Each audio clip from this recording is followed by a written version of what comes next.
Hey everyone, this is Geetanjali. आज की इस वीडियो में हम डिस्कस करेंगे सिविल जजमेंट राइटिंग। और जो सिविल जजमेंट राइटिंग आज हम इस वीडियो में डिस्कस करेंगे वो एमपी में 2016 में पूछा गया क्वेश्चन है। चलिए स्टार्ट करते हैं। अब आते हैं इस केस के फैक्ट्स पे। फैक्ट क्या है कि प्लेंटिफ ने एक सिविल सूट फाइल किया है डिक्लेरेशन ऑफ ओनरशिप का, जो कि किसी लैंड को लेकर है। उस लैंड की डिटेल्स क्या हैं? ये लैंड सर्वे नंबर है 1946, एरिया है 5.266 हेक्टेयर्स। देखिए, जब भी कोई सिविल सूट किसी प्रॉपर्टी से रिलेटेड फाइल किया जाता है तो उस लैंड की, उस प्रॉपर्टी की पूरी डिस्क्रिप्शन उस प्लेंट में लिखी जाती है। तो यहाँ इस क्वेश्चन में इस प्रॉपर्टी की ये डिटेल है।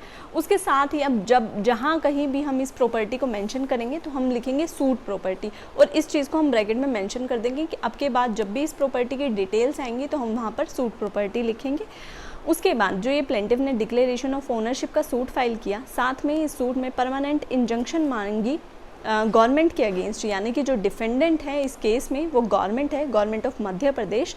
किस लिए मांगी? कि इन्हें रेस्ट्रेन किया जाए कि ये प्लेंटिफ के पोजेशन को इंटरफेयर ना करे।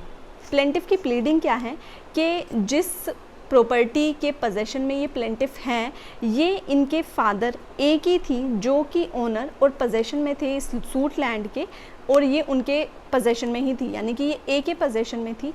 ए की डेथ हो चुकी है। डेथ होने के बाद जो A1 उनके सन हैं और A2 जो उनकी वाइफ हैं, ये उनके लीगल ईयर्स हैं, यानी कि ये जो सूट फाइल किया जा रहा है ये उनके सन और उनकी वाइफ के द्वारा फाइल किया जा रहा है। तो ये जो हैं उस मेन ओनर के, जो इनके फादर थे, उनके लीगल ईयर्स हैं। ये कहते हैं कि ए जो है, यानी इनके फादर जो हैं, इनकी 10 साल पहले डेथ हो गई थी। उनकी डेथ के बाद ये जो इनके लीगल ईयर्स हैं, ये इनकी प्रॉपर्टी के ओनर होते हैं। पर जो पटवारी हैं उन्होंने प्लेंटिफ का जो नाम है वो रेवेन्यू रिकॉर्ड में म्यूटेट नहीं किया। ये क्या होता है, जब भी किसी पर्सन के नाम पर कोई प्रॉपर्टी है तो पटवारी उसके नाम की म्यूटेशन चढ़वाता है। तो यहाँ पे ये कहता है कि पटवारी को हमने अप्रोच किया, बट उन्होंने हमारा जो नाम है वो म्यूटेशन में नहीं चढ़ाया। लैंड जिस प्रॉपर्टी के रिगार्डिंग ये डिस्प्यूट है, ये जो लैंड है ये रेवेन्यू फॉरेस्ट के नाम पर रिकॉर्डेड है। प्लेंटिफ ये भी कहता है कि अपने प्लेंट में कि उन्होंने म्यूटेशन के रिगार्डिंग एक जो एप्लीकेशन है वो तहसीलदार हमीदगंज के पास भी फाइल करी, जिसके रिगार्डिंग उन्होंने सेक्शन 80 CPC का नोटिस दिया कलेक्टर को, पर स्टेट गवर्नमेंट ने उस नोटिस का कोई रिप्लाई नहीं किया, क्योंकि अब तहसीलदार भी इस एप्लीकेशन को रिजेक्ट कर चुका है। तो इनके पास कोई और ऑप्शन नहीं बनता सिवाय इसके कि ये सिविल सूट फाइल कर सके। इसलिए प्लेंटिफ ने ये सिविल सूट फॉर डिक्लेरेशन और इंजंक्शन फाइल किया है कोर्ट के सामने। प्लेंटिफ कहता है कि वो ओनर और पोजेशन में है इस सूट लैंड के, इसलिए इस सूट का जो ओनरशिप है वो उनके फेवर में डिक्लेयर किया जाए और परमानेंट इंजंक्शन ग्रांट की जाए प्लेंटिफ के फेवर में, और डिफेंडेंट को रेस्ट्रेन किया जाए कि वो प्लेंटिफ के पीसफुल पोजेशन में इंटरफेयर ना करे।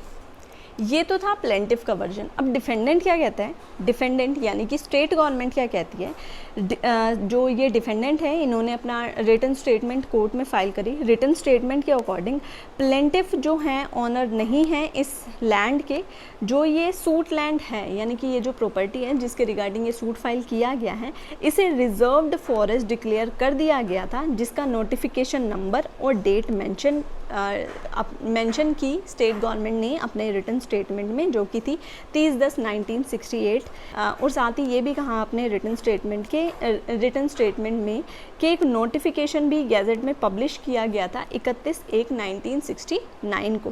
प्लेंटिफ के पास कोई राइट नहीं है इस सूट लैंड का, इसीलिए ये जो सूट प्लेंटिफ ने फाइल किया है ये रिजेक्ट होना चाहिए। डिफेंडेंट ने इस बात को चैलेंज नहीं किया कि ये जो प्लेंटिफ हैं ये ए के लीगल ईयर्स हैं, यानी कि डिफेंडेंट ने ये बात एडमिट करी है।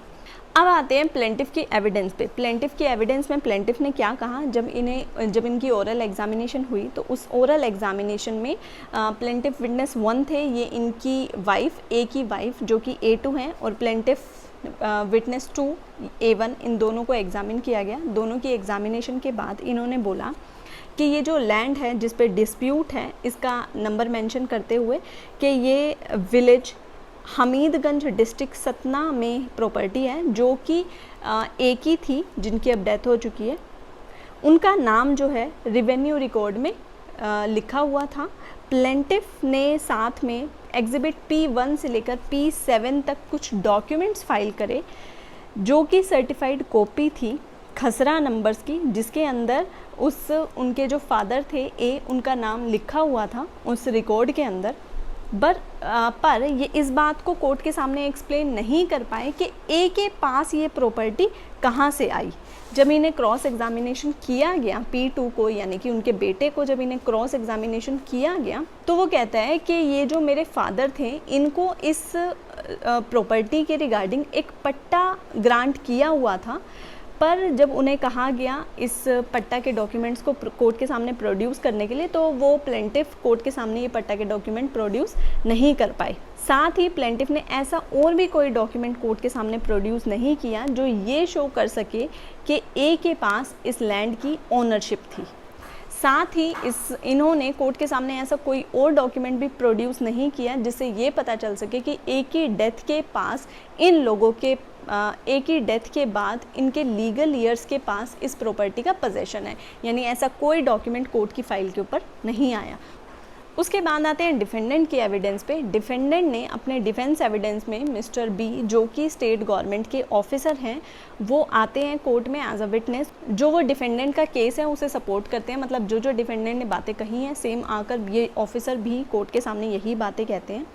और ये कहते हैं कि ये जो लैंड है जिसके रिगार्डिंग ये डिस्प्यूट चल रहा है ये खसरा पंचाल में भी गवर्नमेंट के नाम पर ही रिकॉर्डेड है 2011-12 के रिकॉर्ड के अकॉर्डिंग। इन्होंने कोर्ट में आकर गज़ट नोटिफिकेशन जो इशू हुआ था उसे भी प्रूव किया, जो कि मैप था उस फॉरेस्ट डिपार्टमेंट का जो ये शो करता था कि ये जो प्रॉपर्टी है ये रिजर्व फॉरेस्ट की डिक्लेयर हो चुकी है, उसको भी शो किया। यानी कि कोर्ट के सामने इन्होंने मैप भी प्रूव कर दिया और गैजेट नोटिफिकेशन भी प्रूव कर दी। उसके बाद आते हैं आर्ग्यूमेंट पे। आर्ग्यूमेंट में प्लेंटिफ क्या कहता है? प्लेंटिफ की आर्ग्यूमेंट थी कि ये जो ए हैं जिनकी डेथ हो चुकी है ये ओनर और पोजेशन में थे इस सूट लैंड के। प्लेंटिफ नंबर 1 यानी कि उनका सन ए और उनकी वाइफ A2 जो कि लीगल ईयर्स हैं ए की डेथ 10 साल पहले हो चुकी थी। क्योंकि ये जो प्लेंटिफ्स हैं इस ए के हीयर हैं, इसीलिए ये इस लैंड के ओनर होते हैं उनकी डेथ के बाद। और साथ ही ये जो प्लेंटिफ हैं ये कहते हैं कि हम इस सूट लैंड के पोजेशन में भी हैं। उसके बाद आते हैं डिफेंडेंट की आर्ग्यूमेंट पे। ये अपने आर्ग्यूमेंट में कहते हैं कि जो प्लेंटिफ हैं ये ऑनर नहीं है इस सूट लैंड के, और ये जो लैंड है ये रिजर्व फॉरेस्ट डिक्लेयर हो चुकी है एक पर्टिकुलर नोटिफिकेशन नंबर से डेटेड 30/10/1968। और साथ ही ये अपनी आर्गूमेंट में कहते हैं कि एक नोटिफिकेशन पब्लिश हुआ था गैजेट में जो कि 31/1/1969 को हुआ था इस प्रॉपर्टी के रिगार्डिंग। प्लेंटिफ को कोई राइट नहीं है और प्लेंटिफ का कोई पोजेशन नहीं है इस प्रॉपर्टी के ऊपर। ये तो थे हमारे केस के फैक्ट्स। उसके बाद आते हैं कि ये जजमेंट लिखना किस तरह है। जजमेंट लिखना किस तरह से है। सबसे पहले तो आप लिखेंगे द कोर्ट ऑफ, जो भी कोर्ट का नाम होगा वो लिखा जाएगा। उसके बाद इनकी डेजिग्नेशन जैसे कि सिविल जज 2nd क्लास। उसके बाद कौन सा डिस्ट्रिक्ट है, कॉमा किस स्टेट का ये हम जजमेंट राइट कर रहे हैं वो लिखा जाएगा। उसके बाद हम लिखेंगे प्रिजाइडेड बाय, यहाँ पे जो भी जज हैं उनका नाम लिखा जाएगा। उसके बाद राइट हैंड साइड पे CIS number, civil suit number, date of institution. Left side पे जो भी प्लेंटिफ है उनकी पूरी डिटेल्स, पहले जैसे A1 है, A1 के फादर का नाम, उनका एज, उनका रेजिडेंस ऑफ, उनका ऑक्यूपेशन। उसके बाद जो सेकंड प्लेंटिफ हैं उनका नाम, उनके फादर का नाम, क्योंकि वो विडो हैं तो वो किसकी विडो हैं उनकी पूरी डिटेल्स, एज, रेजिडेंस ऑफ और उनका ऑक्यूपेशन लिखा जाएगा। वर्सेस जिसके खिलाफ मुकदमा दायर किया गया है जो कि इस केस में स्टेट है, क्योंकि स्टेट के खिलाफ ये सिविल सूट फाइल किया जा रहा है तो स्टेट की पूरी डिटेल्स आ जाएंगी। उसके बाद आप लिखेंगे कि दोनों की साइड से कौन से काउंसिल प्रेजेंट हो रहे हैं उनका नाम आ जाएगा। उसके बाद आप सेंटर में लिखेंगे जजमेंट, फिर आप नीचे ब्रैकेट में लिखेंगे कि ये किस दिन पे प्रोनाउंस किया गया। उसके बाद जो ये पैरा नंबर 1, 2, 3, 4, 5 है, इनका सीक्वेंस हर सिविल सूट में सेम रहेगा। किस तरह से? सबसे पहले जो पैरा नंबर 1 है वहाँ लिखा जाएगा कि ये सिविल सूट किस सेक्शन में और किस लिए फाइल किया गया। पैरा नंबर 2 में लिखा जाएगा जो भी एडमिटेड फैक्ट होगा उसे। पैरा नंबर 3 में जो प्लेंटिफ है उनकी पूरी स्टोरी लिखी जाएगी। पैरा नंबर 4 में डिफेंडेंट की पूरी स्टोरी लिखी जाएगी। उसके बाद पैरा नंबर 5 में इन दोनों के ओरल एग्जामिनेशन की बात लिखते हुए इशू फ्रेम किए जाएंगे। अब क्योंकि ये सूट प्लेंटिफ ने फाइल किया है गवर्नमेंट यानी डिफेंडेंट के अगेंस्ट, जो कि डिक्लेरेशन का है और साथ साथ इंजंक्शन का है, तो हम यहाँ लिखेंगे कि ये जो प्रेजेंट सूट है ये प्लेंटिफ ने फाइल किया है डिफेंडेंट के against under section 34 of SRA यानी कि specific relief act for declaration of ownership of the land survey number. पूरी उसकी डिटेल्स आएंगी लैंड की। ध्यान रहे जब भी ये सिविल सूट फाइल होगा तो अगर किसी प्रॉपर्टी के रिगार्डिंग ये सूट है तो उस प्रॉपर्टी की पूरी डिटेल्स आएंगी, क्योंकि हमें क्वेश्चन में कुछ पर्टिकुलर डिटेल्स ही दिए तो वो ही लिखी जाएंगी। अगर ईस्ट वेस्ट नॉर्थ साउथ में लिखा हुआ है कि कौन कौन सी प्रॉपर्टी है तो हम वो सब चीज़ें भी यहाँ पर साइट करेंगे और साथ में लिखेंगे कि ये सूट साथ में परमानेंट इंजंक्शन के लिए फाइल किया गया है डिफेंडेंट के अगेंस्ट, जो कि गवर्नमेंट है मध्य प्रदेश की, कि उन्हें रिस्ट्रेन किया जाए कि वो प्लेंटिफ के पोजेशन को इंटरफेयर ना करें। अब यहाँ सेक्शन 34 पे कंप्लीट वीडियो हम पहले डिस्कस कर चुके हैं, उसका लिंक आपको डिस्क्रिप्शन बॉक्स में या फिर प्लेलिस्ट में जाकर स्पेसिफिक रिलीफ एक्ट की जो प्लेलिस्ट है वहाँ पे आपको मिल जाएगी। उसके बाद पैरा नंबर 2 में हम लिखेंगे कि यहाँ पे इस केस में क्योंकि डिफेंडेंट ने डिनाई नहीं किया कि A1 A2 A के ईयर्स हैं, तो हम वो बात यहाँ पे लिख देंगे कि इस केस में ये एडमिटेड फैक्ट है कि A1 A2 जो हैं वो लीगल ईयर्स हैं A के। उसके बाद पैरा नंबर 3 में जो प्लेंटिफ की पूरी स्टोरी है वो लिखी जाएगी। ब्रीफ में क्या है कि प्लेंटिफ का केस ब्रीफ में ये है कि ये जो A थे जिनकी डेथ हो चुकी है 10 साल पहले, ओनर और पोजेशन में थे इस सूट लैंड के। प्लेंटिफ नंबर 1 यानी कि A1 जो उनका सन है और प्लेंटिफ नंबर 2 जो उनकी वाइफ हैं A2, ये ओनर हैं इस लैंड के A की डेथ के बाद, पर पटवारी ने इनका नाम म्यूटेशन में नहीं चढ़ाया है। प्लेंटिफ के अकॉर्डिंग ये जो लैंड है जिस पे डिस्प्यूट चल रहा है ये रॉन्गली रिकॉर्ड हो गई है रिजर्व्ड फॉरेस्ट के नाम पर। प्लेंटिफ ये भी अपनी प्लेंट में ये बात प्लीड करते हैं कि उन्होंने एक एप्लीकेशन म्यूटेशन के रिगार्डिंग फ़ाइल करी थी तहसीलदार के सामने, जो कि रिजेक्ट कर दी गई, जिसके बाद उन्होंने नोटिस दिया था गवर्नमेंट को सेक्शन 80 CPC का, जो कि एक मैंडेटरी नोटिस है। जब भी गवर्नमेंट के अगेंस्ट सूट फाइल किया जाएगा तो सेक्शन 80 का नोटिस देना मैंडेटरी है। उन्होंने कहा कि हमने गवर्नमेंट को सेक्शन 80 का नोटिस भी सर्व किया है, पर इस पे कोई रिप्लाई हमें नहीं आया है। इसके लिए हमारे पास इसके बाद हमारे पास कोई ऑप्शन नहीं बचता सिवाय इसके कि हम एक सिविल सूट फाइल करें, इसलिए हम ये सिविल सूट फाइल कर रहे हैं। साथ ही वो कहते हैं कि हमारा जो ये सूट है वो with in limitation, with in jurisdiction और प्रॉपर कोर्ट फीस के साथ फाइल किया गया है। देखिए ये सारी चीज़ें कि विद इन लिमिटेशन है, विद प्रॉपर कोर्ट फीस हैं या विद इन जुरिस्डिक्शन है, क्वेश्चन में नहीं लिखी, पर क्वेश्चन में नहीं लिखी तो हम ये सारी चीज़ प्रिज्यूम करते हुए चलेंगे कि ये हाँ ऐसे ही होंगी, और ये चीज़ हम जब प्लेंटिफ का वर्जन लिखेंगे तो उसमें साइट करेंगे। उसके बाद नेक्स्ट पैरा में हम लिखेंगे डिफेंडेंट ने अपने रिटन स्टेटमेंट में क्या कहा। तो डिफेंडेंट ने अपने रिटन स्टेटमेंट में ये बात प्लीड करी कि प्लेंटिफ ना तो इस लैंड के ओनर हैं और ना उनके पोजेशन में है ये लैंड।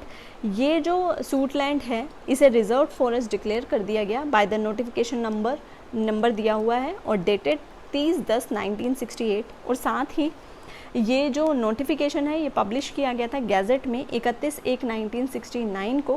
प्लेंटिफ का कोई राइट नहीं है इस सूट लैंड पे, इसीलिए ये सूट जो प्लेंटिफ ने फाइल किया है ये रिजेक्ट होना चाहिए। डिफेंडेंट ने इस बात को चैलेंज नहीं किया कि A1 A2 A के ईयर्स नहीं है। उसके बाद पैरा नंबर 5 में हम लिखेंगे दोनों पार्टी के एडमिशन और डिनायल के बेसिस पे जब इनकी oral examination order 10 rule 2 of CPC में की गई। देखिए जब भी किसी भी एक्ट का नाम जजमेंट में हम लिखेंगे तो पहले हम उसका पूरा नाम लिखेंगे, जैसे कोड ऑफ सिविल प्रोसीजर 1908, उसके बाद ब्रैकेट में हम लिख देंगे कि अब के बाद जहाँ पे भी हम CPC लिखना चाहते हैं तो हम उसको जहाँ पर भी हम, उसके बाद ब्रैकेट में हम लिखेंगे कि जहाँ पर भी हम कोड ऑफ क्रिमिनल प्रोसीजर लिखना चाहते हैं वहाँ पे हम CPC लिखेंगे। और इन दोनों को ओरल एग्जामिनेशन करने के बाद कोर्ट ये इशू फ्रेम करती हैं। अब बात आती है कि इशू कैसे फ्रेम किया जाएगा। देखिए इशू फ्रेम किया जाएगा दोनों पार्टीज़ के एडमिशन और डिनायल के बेसिस पे। एक चीज़ जो प्लेंटिफ ने कही और डिफेंडेंट उस चीज़ को डिनाई कर रहे हैं तो वो इशू बन जाएगा। अगर प्लेंटिफ ने कुछ कहा और डिफेंडेंट उस बात को एडमिट करता है तो वो इशू नहीं बनेगा। तो यहाँ पे सबसे पहली बात तो ये कि प्लेंटिफ ने जो सूट फाइल किया है वो डिक्लेरेशन का फाइल किया है। तो क्या प्लेंटिफ एंटाइटल है इस प्रॉपर्टी के ओनरशिप को अपने फेवर में डिक्लेयर करने के लिए, ये इशू बनेगा। बट ये इशू बनने से पहले इशू बनेगा कि क्या प्लेंटिफ इस सूट प्रॉपर्टी का ओनर है। तो हमारा पहला इशू है कि क्या प्लेंटिफ इस सूट प्रॉपर्टी का ओनर है। उसके बाद इसका बर्डन ऑफ प्रूफ होगा प्लेंटिफ के ऊपर, ये लिखा जाएगा। उसके बाद जो लास्ट कॉलम है फाइंडिंग्स का वो ब्लैंक रहेगा, क्योंकि ये जजमेंट पूरा लिखा हुआ है इसलिए ये कॉलम फिल है। जैसे जैसे हम इन इश्यूज़ को डिसाइड करते जाएंगे हम ये कॉलम्स फिल करते जाएंगे। उसके बाद हम नेक्स्ट इशू बनाएंगे कि क्या प्लेंटिफ एंटाइटल है डिक्लेरेशन ऑफ ओनरशिप करवाने का अपने फेवर में। उसके बाद नेक्स्ट इशू हम बनाएंगे कि क्या प्लेंटिफ एंटाइटल है परमानेंट इंजंक्शन के लिए कि डिफेंडेंट को रिस्ट्रेन कर दिया जाए कि वो उसके पीसफुल पोजेशन में इंटरफेयर ना करे। इसका बर्डन भी प्लेंटिफ के ऊपर होगा। उसके बाद हमारा लास्ट इशू बनेगा रिलीफ और कॉस्ट का। उसके बाद ये इशू फ्रेम करने के बाद हम यहाँ सेंटर में लिखेंगे determination and analysis of issue along with the reasons. अब यहाँ इशू फ्रेम करने के बाद नेक्स्ट पैरा से हम इशू को एनालाइज करना शुरू करेंगे। अब तक के जो 5 पैराग्राफ्स थे वो हम क्वेश्चन में से ही उठा रहे थे, यानी कि हमारे फैक्ट में से उठाकर ही लिख रहे थे। अब जो यहाँ पैरा नंबर 6 से एंड तक का ये जजमेंट है, यहाँ पे हमारा जुडिशियल माइंड अप्लाई होगा। कैसे? पैरा नंबर 6 में हम सबसे पहले इशू नंबर 1 को एनालाइज करेंगे और लिखेंगे जो कोर्ट के सामने सबसे पहले जो क्वेश्चन है वो ये कि क्या प्लेंटिफ इस सूट प्रॉपर्टी का ओनर है या नहीं। तो as per section 102 of evidence act इस पूरे केस का जो इशू है वो प्लेंटिफ के ऊपर होगा। यहाँ A2 यानी कि प्लेंटिफ नंबर 2 जो कि A की वाइफ हैं, ये PW1 की तरह अपीयर होती हैं और कहती हैं कि ये जो लैंड है जिसके ऊपर डिस्प्यूट चल रहा है ये A की प्रॉपर्टी है और उसके नाम पर ही रिकॉर्डेड है रेवेन्यू रिकॉर्ड में। जो भी रेलेवेंट डॉक्यूमेंट हैं वो इन प्लेंटिफ ने फाइल किए जो कि एग्जिबिट P1 से लेकर P7 तक हैं। ध्यान रहे जब भी कोई भी डॉक्यूमेंट कोर्ट की फाइल पे लगेगा वो एग्जिबिटेड होना चाहिए। अगर कोई डॉक्यूमेंट एग्जिबिटेड नहीं है तो वो जजमेंट राइटिंग में साइट नहीं किया जाएगा। तो अगर क्वेश्चन में ये बात मेंशन ना भी हो तो भी जो भी डॉक्यूमेंट को हम कंसीडर कर रहे हैं उसको एग्जिबिट लगाकर ही हम अपने जजमेंट में लिखेंगे। इनकी सर्टिफाइड कॉपी लगाई कोर्ट के सामने जो कि एग्जिबिट P1 से P7 तक हैं, जिसमें कि खसरा जो पंचशाला है वो सब मेंशन करी हैं कि ये जो प्रॉपर्टी है ये A के नाम पर रिकॉर्डेड थी। ये सभी पब्लिक डॉक्यूमेंट हैं अकॉर्डिंग टू सेक्शन 74 जो कि एक पब्लिक सर्वेंट प्रिपेयर करता है अपनी ड्यूटी के डिस्चार्ज में। तो ये जो भी पब्लिक डॉक्यूमेंट अगर कोर्ट की फाइल पर लगते हैं तो ये रेलेवेंट होते हैं section 35 of Indian evidence act में। जब इसको क्रॉस एग्जामिन किया गया तो ये अनरिबट रहे। उसके बाद PW2 अपीयर होते हैं, इनके सन जो कि हैं A1 ये अपीयर होते हैं। ये भी जो PW1 की टेस्टिमनी है उसको सपोर्ट करते हैं, मतलब जो इनकी मदर वो वाइफ बोल के गई हैं वो सारी बातों को सपोर्ट करते हुए कहते हैं। साथ में ये कहते हैं कि ये जो प्रॉपर्टी है ये मेरे फादर को जो है पट्टा से मिली थी, उन्हें पट्टा ग्रांट किया गया था। जब इन्हें क्रॉस एग्जामिनेशन किया जाता है तो ये अनरिबट रहते हैं। उसके बाद डिफेंडेंट की साइड से DW1 आते हैं जो कि B है, एक स्टेट गवर्नमेंट के ऑफिसर।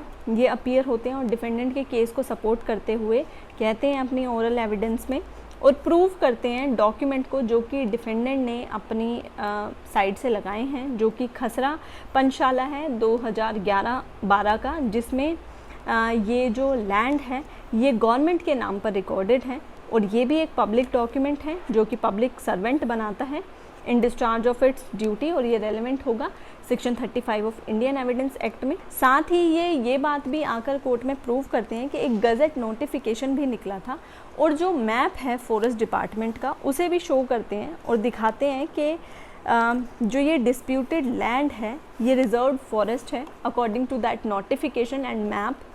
जो ये गज़ेट नोटिफिकेशन है इसे जेन्युइन प्रिज्यूम किया जाएगा section 81 of Indian evidence act के अकॉर्डिंग, और जो ये मैप है फॉरेस्ट डिपार्टमेंट का, ये रेलेवेंट होगा section 36 of Indian evidence act के अकॉर्डिंग। जो ये विटनेस है ये अनरिबट रहते हैं अपनी क्रॉस एग्जामिनेशन में। उसके बाद पैरा नंबर 9 में लिखेंगे कि अब प्लेंटिफ ने अपनी एविडेंस दे दी, डिफेंडेंट ने अपनी एविडेंस दे दी। अब यहाँ पे कोर्ट अब सारी चीज़ों को एनालाइज करते हुए लिखेगी कि इन सारे फैक्ट्स को एनालाइज करते हुए legal provision court legal provisions को देखते हुए कोर्ट इस बात को कंक्लूड करती है कि जो फैक्ट है प्लेंटिफ ने बोला कि ये लीगल ईयर है ए के, ये डिफेंडेंट ने चैलेंज नहीं किया है, इसलिए as per order 8 rule 5 of CPC ये एडमिटेड फैक्ट माना जाएगा, जिसे प्रूव करने की ज़रूरत नहीं है। तो जो ये क्लेम है ओनरशिप का इस सूट प्रॉपर्टी का, जो कि प्लेंटिफ प्रूव करना चाह रहा है, उससे ये बात प्रूव होती है कि जो इनके फादर थे ए, वो इस प्रॉपर्टी के ओनर थे, क्योंकि डिफेंडेंट ने इस बात को डिनाई नहीं किया कि ये उसके ईयर्स नहीं, लीगल ईयर्स नहीं है। तो जो ये प्लेंटिफ ये बात कह रहे हैं कि हम इस प्रॉपर्टी के ओनर हैं, तो उन्हें सबसे पहले कोर्ट में ये बात प्रूव करनी होगी कि जो उनके फादर मिस्टर ए हैं वो इस सूट प्रॉपर्टी के ओनर थे। उन्हें ये बात कोर्ट में प्रूव करनी है। पर प्लेंटिफ ने कोर्ट में ये बात प्रूव करी कि ये जो मिस्टर ए हैं यानी कि उनके फादर, इनका नाम रेवेन्यू रिकॉर्ड में रिकॉर्डेड है, जो कि इन्होंने एग्जिबिट P1 से P7 लगाए, उसके अंदर ये दिख रहा है कि ये इस सूट प्रॉपर्टी के ओनर थे जब ये जिंदा थे। पर ये एक वेल सेटल्ड लॉ है कि अगर किसी पर्सन का नाम रेवेन्यू रिकॉर्ड में मेंशन है तो वो उसके टाइटल का प्रूफ नहीं है। इस बात से सिर्फ ये बात प्रूव होती है कि अगर किसी पर्सन का नाम रेवेन्यू रिकॉर्ड में है तो उससे रेवेन्यू कलेक्ट किया जाएगा। यही बात आपकी हेल्ड की गई थी MC Gwalior versus Puran Singh 2014 supreme court के केस में। इसलिए रेवेन्यू रिकॉर्ड जो प्लेंटिफ ने प्रूव किया, इस बात से इस ए की यानी कि उनके फादर की ओनरशिप प्रूफ नहीं होती। साथ ही ये इस बात को भी प्रूव करने में फेल हो गए कि ए के पास यानी कि इनके फादर के पास ओनरशिप और जो पोजेशन था इस सूट लैंड का, वो कहाँ से आया। जब इनको क्रॉस एग्जामिनेशन किया गया P2 को यानी कि उनके सन को, तो उसने कहा कि उनके फादर के नाम पे एक पट्टा ग्रांट किया गया था। पर प्लेंटिफ इस बात का कोई प्रूव कोर्ट के सामने प्रूव नहीं कर पाए, यानी कि कोई पट्टा का डॉक्यूमेंट इन्होंने कोर्ट की फाइल पर नहीं लगाया। तो ये सारे फैक्ट रेलेवेंट हैं सेक्शन 9 में, क्योंकि जो इन्फ्रेंस इन्होंने इस बेटे ने और इनकी मदर ने आकर कोर्ट में कहा कि ए ओनर था, इस बात को ये फैक्ट इनके कि ये पट्टा प्रूव नहीं कर पाए, ये रिबट कर रही हैं। तो ये सारी चीज़ें रेलेवेंट होंगी। साथ ही प्लेंटिफ ऐसा कोई डॉक्यूमेंट कोर्ट की फाइल पे प्रोड्यूस नहीं कर पाया जिससे ए की ओनरशिप को प्रूव किया जा सके। साथ ही प्लेंटिफ ये कहते हैं कि ये जो है इस सूट लैंड की पोजेशन में है, पर इन्होंने कुछ भी ऐसा डॉक्यूमेंट कोर्ट के सामने प्रोड्यूस नहीं किया जिससे कि इनकी पोजेशन प्रूव हो सके कि इनके फादर की डेथ होने के बाद ये उस सूट प्रॉपर्टी के पोजेशन में। ऐसा कोई डॉक्यूमेंट कोर्ट की फाइल पर नहीं आया। इसलिए कोर्ट इस कंक्लूजन पे पहुंचती हैं कि ये जो प्लेंटिफ हैं ये अपने ओनर्स को डिस्चार्ज नहीं कर पाए, इसलिए इशू नंबर 1 जो है वो डिसप्रूव्ड होता है। जैसे ही हमारा इशू नंबर 1 डिसप्रूव होगा तो हमने जो पहले कॉलम बनाया था इशू वाला, उसके फर्स्ट रो के लास्ट कॉलम में जहाँ फाइंडिंग है वहाँ हम लिख देंगे डिसप्रूव। के बाद आते हैं हम नेक्स्ट इशू पे, जो कि है इशू नंबर 2। इशू नंबर 2 था कि क्या ये प्लेंटिफ एंटाइटल है डिक्लेरेशन ऑफ ओनरशिप के लिए। तो इसके लिए हम लिखेंगे कि सेक्शन 34 ऑफ SRA के अकॉर्डिंग अगर प्लेंटिफ किसी लीगल कैरेक्टर और राइट के लिए एंटाइटल है किसी प्रॉपर्टी को लेकर और डिफेंडेंट डिनाई कर रहा है उसके इस राइट और टाइटल को, तो प्लेंटिफ डिक्लेरेशन मांग सकता है कोर्ट से अपने उस लीगल कैरेक्टर और राइट के लिए। जो सेक्शन 34 की पर्पस ऑफ पॉलिसी है वो क्या है, एक स्टेबिलिटी और सर्टेनिटी लेकर आना किसी पार्टी के लीगल रिलेशंस को लेकर। तो इस प्रेजेंट केस में ये बात बिल्कुल प्रूव हो चुकी है कि प्लेंटिफ इस सूट प्रॉपर्टी की ओनरशिप के लिए एंटाइटल नहीं है, इसलिए कोई क्वेश्चन ही अराइज नहीं होता डिनायल का। जब उसकी ओनरशिप ही नहीं है तो डिनाई कैसे कोई करेगा। इसलिए ये जो प्लेंटिफ हैं ये एंटाइटल नहीं है डिक्लेरेशन के लिए, इसीलिए ये जो इशू नंबर 2 है ये डिसप्रूव होता है। अब क्योंकि इशू नंबर 2 डिसप्रूव हुआ तो हम जो सेकंड इशू के लास्ट कॉलम में हम लिख देंगे डिसप्रूव्ड। उसके बाद आते हैं इशू नंबर 3 पे। इशू नंबर 3 था कि क्या ये प्लेंटिफ इंजंक्शन के लिए एंटाइटल है, तो हम यहाँ लिखेंगे कि जो प्राइमरी इशू है वो ये कि क्या प्लेंटिफ एंटाइटल है परपेचुअल इंजंक्शन के लिए डिफेंडेंट के अगेंस्ट। इसका जो बर्डन ऑफ प्रूफ है वो प्लेंटिफ के ऊपर होगा सेक्शन 38 ऑफ SRA के अकॉर्डिंग। तो according to section 38 of SRA अगर प्लेंटिफ का कोई ऑब्लिगेशन है और कोई पर्सन उसके उस ऑब्लिगेशन को ब्रीच कर रहा है तो वो कोर्ट से परपेचुअल इंजंक्शन ले सकता है।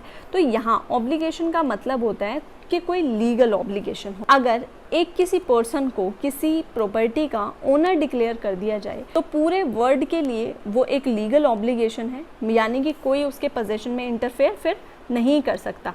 इस प्रेजेंट केस में प्लेंटिफ अपनी ओनरशिप को प्रूव नहीं कर पाया, तो as per section 41 clause J ये प्लेंटिफ जो है एंटाइटल नहीं होगा परपेचुअल इंजंक्शन के लिए, क्योंकि यहाँ प्लेंटिफ का कोई पर्सनल इंटरेस्ट इन्वॉल्व नहीं है और ना ही कोई लीगल ऑब्लिगेशन है डिफेंडेंट के टुवर्ड्स प्लेंटिफ की।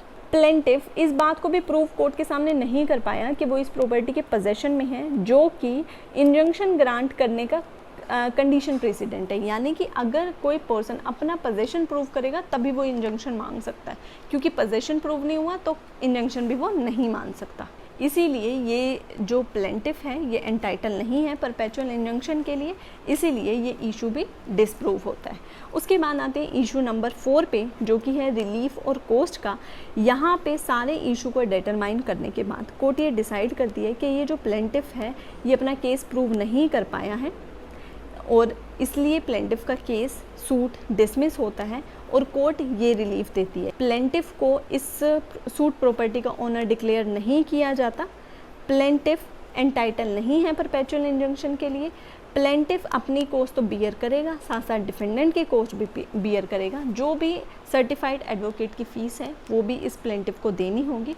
उसके बाद राइट साइड पे आप साइन करेंगे सिविल जज सेकंड क्लास, डिस्ट्रिक्ट और स्टेट आ जाएगा। लेफ्ट साइड पे लिखेंगे decree to be drawn as per judgment, थोड़ा सा स्पेस छोड़कर लिखेंगे this judgment is dated signed and pronounced in open court. दोबारा से साइन करेंगे सिविल जज सेकंड क्लास, डिस्ट्रिक्ट और स्टेट।